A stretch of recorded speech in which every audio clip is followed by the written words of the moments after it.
궁창 아래의 물이 생명수 샘물이라고 하는 것인데 그것을 설명합니다. 창세기 1장 2절, 창세기 1장 2절에 보면 수면 있죠. 수면. 하나님이 수면을 운행하시니라. 그리고 나서 요 수면인데 이 수면이라는 것은 물을 의미하죠. 물. 그러니까 물 안에 하나님이 들어간 게 아니고 물 바깥에 있는 거죠. 이 물은 하나님이 아니라 하나님이 준비한 거다라는 뜻이에요. 하나님이 준비한 에너지입니다. 하나님에게서 나오는 에너지. 그걸 말하는 겁니다. 그 다음에 나오는 것이 창세기 1장 6절. 궁창을 만들었어요. 하나님이. 그리고 궁창 위의 물과 궁창 아래의 물로 나눈 겁니다. 여기서 궁창이 하늘인데 궁창 아래의 물. 요 물이 이 물에서 온 거예요. 그죠? 이 물에서 온 겁니다. 궁창 위의 물과 궁창 아래의 물은 창세기 1장 2절에 있는 그 물에서 온 거예요. 하나님이 내가 이 물 가지고 창조를 할 거야 라고 말씀한 거기 때문에 궁창 아래의 물은 궁창의 위의 물, 궁창 아래의 물 다 창세기 1장 2절에 그 물에서 온 겁니다. 근데 이 궁창 아래의 물이 천하의 물이죠. 그죠? 9절에 나오는 천하의 물을 한 곳에 모이고 그랬죠. 천하의 물.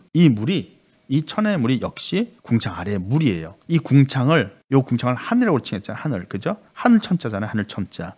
아래 하자죠. 그죠? 하늘 아래의 물. 궁창 아래의 물이 곧 천하의 물입니다. 하늘 아래의 물. 이런 뜻이죠. 그 하나님이 생명수 샘물을 백성들에게 마시게 한다. 이런 의미예요. 하나님 궁창 아래 물로 나눈다는 말은 하나님이 생수를 마시게 한다라는 거예요. 이 땅에 백성들한테. 그러니까 백성이 아니죠. 하나님의 아들들이죠.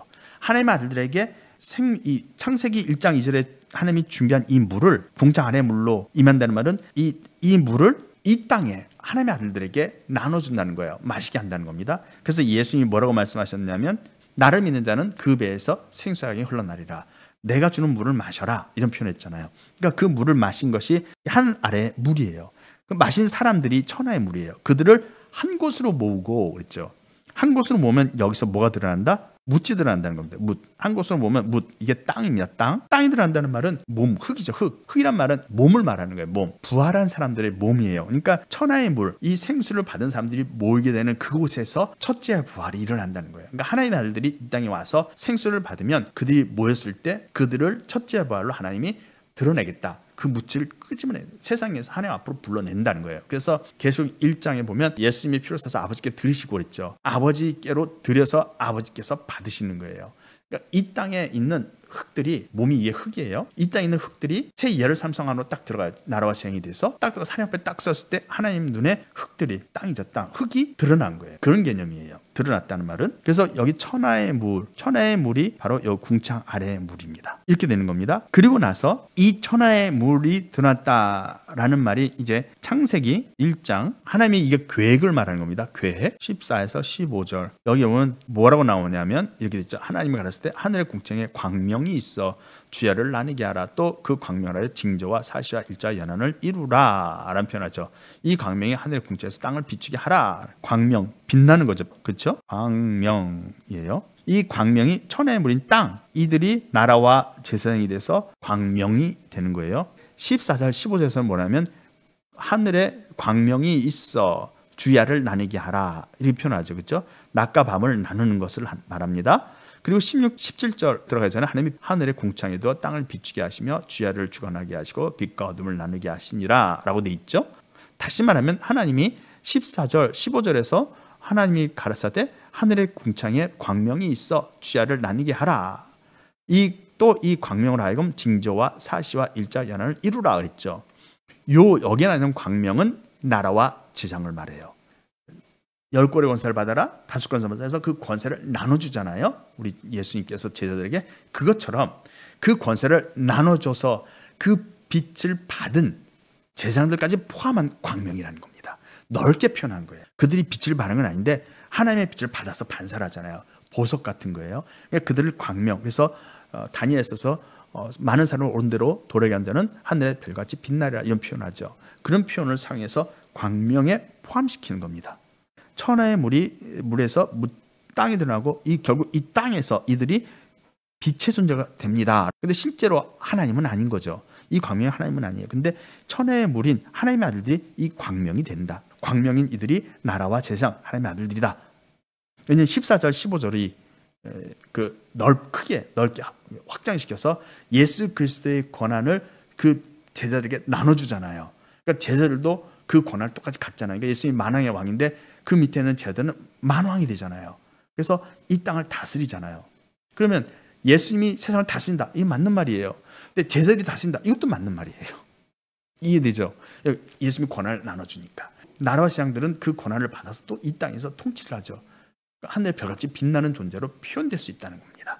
이 광명이 곧 하나님의 아들들인 겁니다. 제사장을 말하는 거예요. 이들이 광명, 이 넷째 날의 광명이 곧 이 궁창 아래의 물, 이 물을 마신 종들이죠. 여기가 하나님의 종들이에요. 이게 이제 하나님의 아들들이 사람이 된 거예요.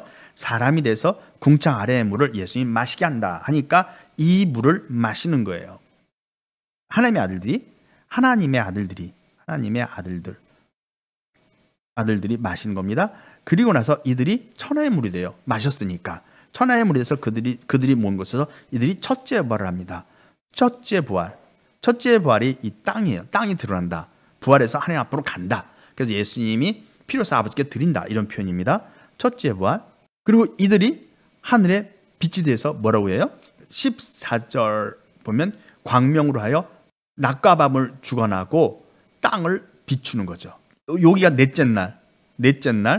그 다음에 요 창세기 천하의 물이 셋째 날. 천하의 물이 한 곳에 묻히더라. 그리고 궁창 안의 물은 둘째 날, 셋째 날, 그리고 넷째 날의 이 내용들이 다 나라와 제사장, 하나님의 제사장을 세우기 위한 과정이에요.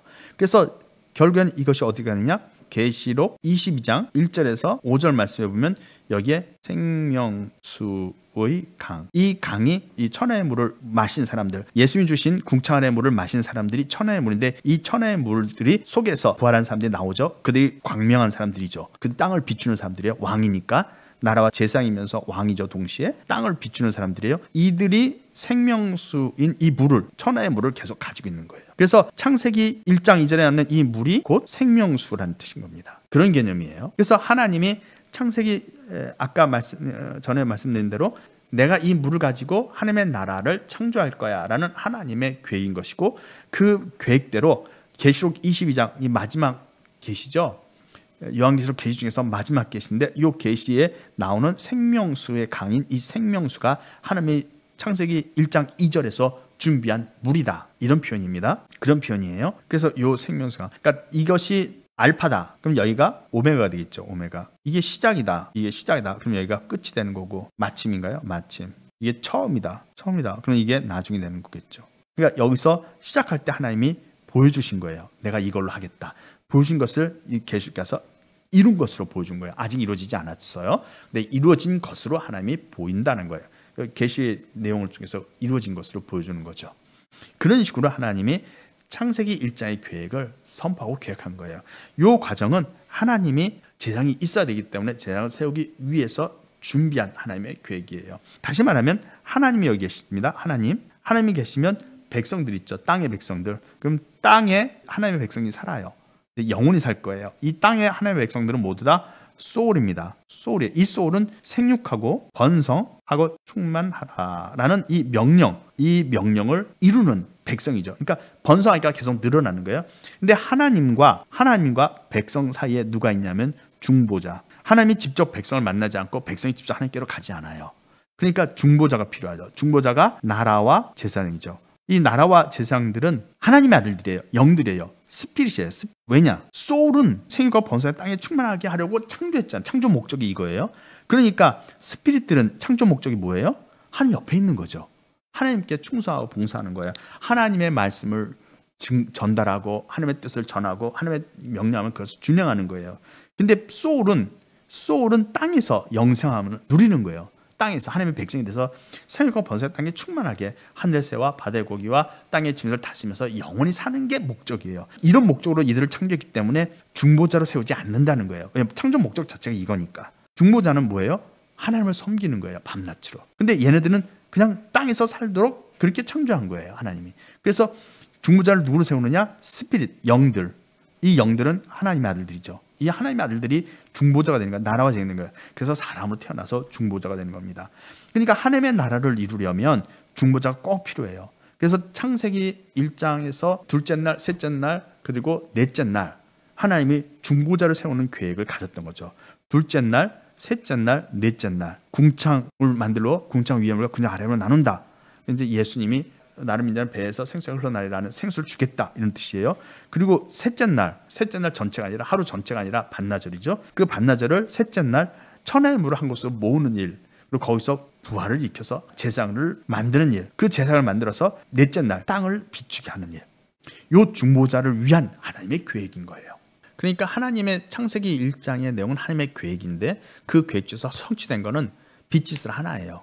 그리고 둘째 날 궁창 위의 물과 궁창 아래로 나눈다는 말씀은 진행되고 있는 거죠.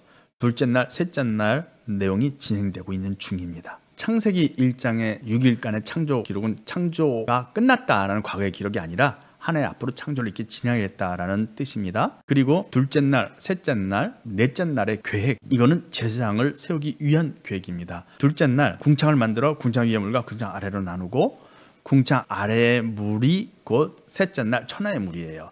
그 천하의 물 한 곳에 모이면 묻이 드러나는데 그 드러나는 묻이 흙이죠. 몸을 말하는 겁니다. 그래서 첫째 벌에 참여하는 거예요. 그리고 나서 그 첫째 벌에 참여한 그들을 넷째 날 땅에 비추게 하는 일을 맡긴다는 겁니다. 그러니까 이들이 중보자에 대한 계획인 거예요. 하나님이 중보자를 세우기 위해서 하나님의 아들을 이 땅에 보냈고 그들에게 이 생수를 부어줘 그들이 생수를 받아서 나라와 세상이 되게 하겠다라는 하나님의 계획입니다.